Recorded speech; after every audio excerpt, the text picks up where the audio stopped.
They call him ओजी, अभी अभी देख के निकला हूं। तेलुगु फिल्म, हिंदी में अवेलेबल।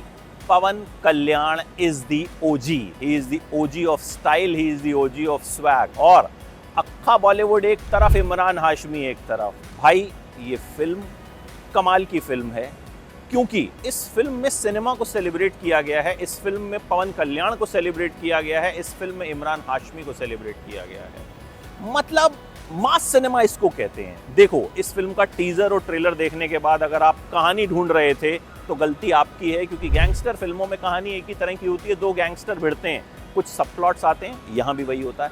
ओजस गंभीरा यानी ओजी मुंबई छोड़ के जा चुका है। 15 साल बाद उसे क्यों मुंबई वापस आना पड़ता है? एक कंटेनर आया है मुंबई में जो मुंबई को बर्बाद कर देगा। प्लस इनकी पर्सनल लाइफ में क्या कुछ होता है। प्रकाश राज यानी सत्या दादा के किरदार से ओजी का क्या लेना देना है, यही सब दिखाया गया है। लेकिन आप ये सब देखते ही नहीं है, क्योंकि आपकी नज़र पवन कल्याण पे टिक जाती है। भाई बेल बॉटम पैंट्स पहने हुए एकदम फिट एंड फैब पवन कल्याण जब स्क्रीन पे आते हैं ना, तो बस आप उनको देखते हैं। एक डायलॉग आता है जहाँ एक गैंगस्टर कहता है कि ये गंभीरा गन है, इससे जब तुम ओजी को मार दो तो वापस कर देना, इसे म्यूजियम में रखना है, बताएंगे कि इससे गंभीरा को मारा था।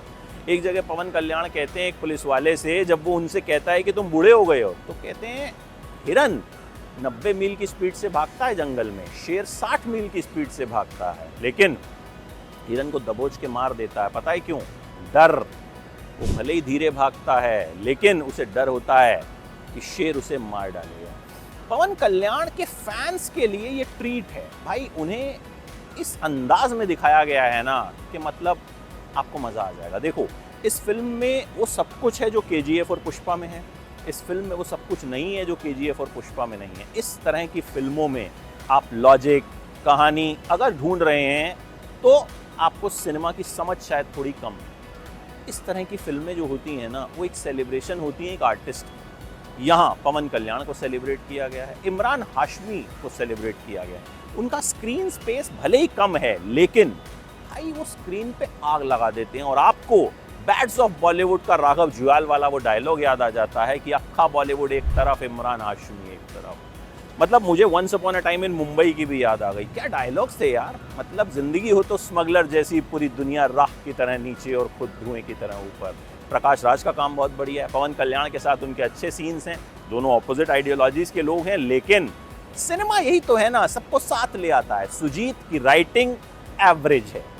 इस फिल्म में ट्विस्ट एंड टर्न्स अगर और डाले जाते और मज़ा आता, लेकिन उनका डायरेक्शन, उनका इस फिल्म को जिस तरह से ट्रीट करने का जो तरीका है वो कमाल है। सिनेमाटोग्राफी ज़बरदस्त है भाई साहब।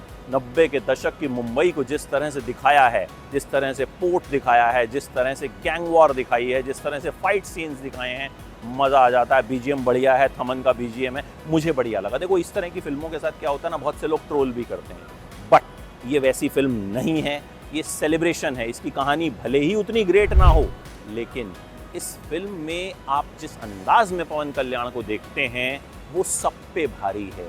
और इसीलिए ये फिल्म देखिए कि मास सिनेमा किसको कहते हैं। जापान से भी एक कनेक्शन निकाल के लाए हैं ये लोग, थिएटर में जाके देखिएगा। तेलुगु फिल्म हिंदी में अवेलेबल इन थिएटर्स। मेरी तरफ से 5 में से 3.5 स्टार्स, आधा सिर्फ और सिर्फ पवन कल्याण के लिए एक्स्ट्रा।